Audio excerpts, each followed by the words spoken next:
So, what if you could get all the power of decentralized finance? You know, the high yields, all the new possibilities, but with the simplicity and safety of your everyday bank account? Well, that's the huge question a new project called TraderSensei is trying to answer. All right, let's really dig into this. We're going to break down their whole plan to build what they're calling crypto's new bank. And their mission statement, right here, it gets right to the heart of the biggest problem in crypto today. It's just too complicated for most people. I mean, this is a seriously ambitious goal. They're not just trying to build another tool for the experts, but a gateway for everyone else who's been kind of sitting on the sidelines, waiting. So what is this thing exactly? They're calling themselves the first AI-powered Web3 neobank. Now, that's a mouthful, I know, but let's break it down. Web3 neobank just means it's designed to feel like a modern digital bank, like Chime or Revolut, but the plumbing, the stuff behind the scenes, is all built on decentralized finance. And that AI-powered part, well, that's their secret sauce. It's designed to be your personal guide in this new, kind of confusing financial world.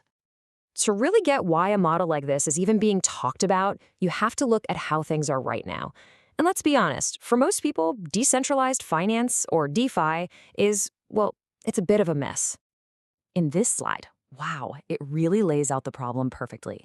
On the left, you've got DeFi today, dozens and dozens of different protocols to learn, these super confusing tokens that look more like cryptic receipts, absolutely zero guidance, and no simple way to actually spend the money you make.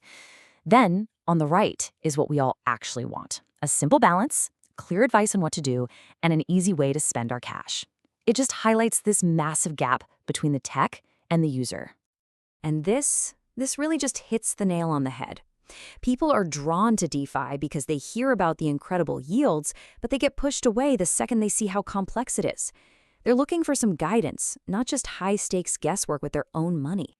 Okay, so how does TraderSensei actually plan to solve this huge dilemma?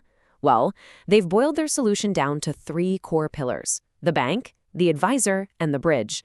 Let's see how these are all supposed to fit together. So here's how they imagine it all working for you, the user. It's designed to be a complete financial loop. You start with the bank, where you earn yield through their DeFi engine. Next, the advisor, an AI they call Verland AI, helps you make sense of it all. And finally, the bridge lets you spend your earnings with a card. It's simple, right? Earn, understand, and spend. Let's dive a little deeper into that first pillar, the bank. Now, this isn't a traditional bank with vaults and tellers. It's really a beautiful, simple front end for some of DeFi's most trusted and established protocols.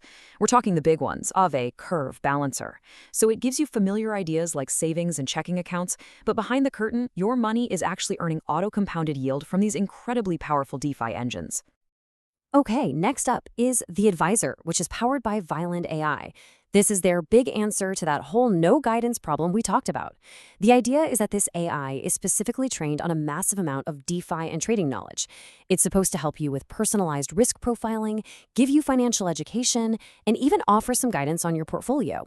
The goal here is automated, personalized advice right there in the app. And the final piece of this puzzle is the bridge. This is the crucial missing link in DeFi today. How do you easily spend what you earn?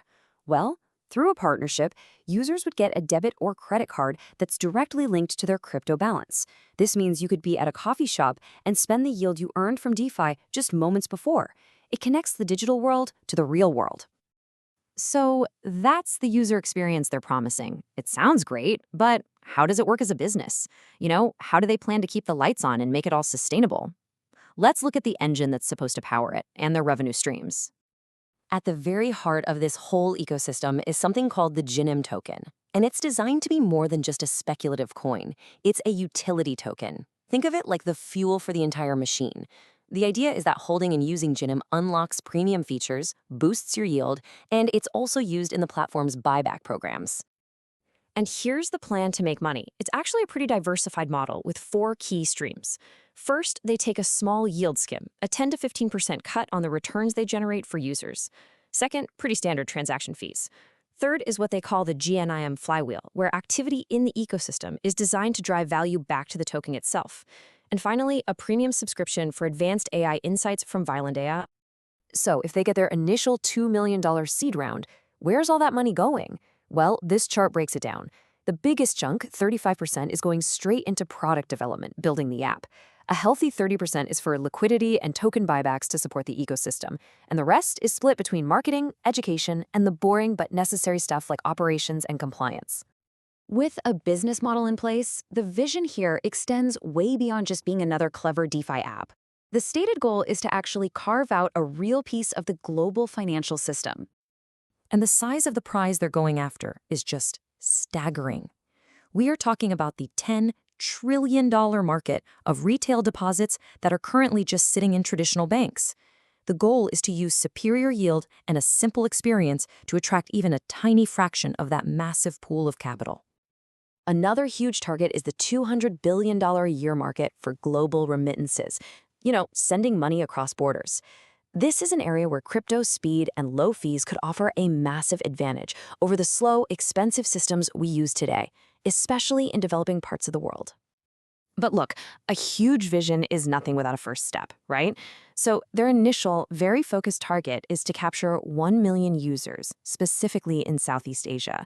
This region makes a ton of sense as a starting point. It's mobile first, crypto adoption is already high, and there's a real need for better financial services.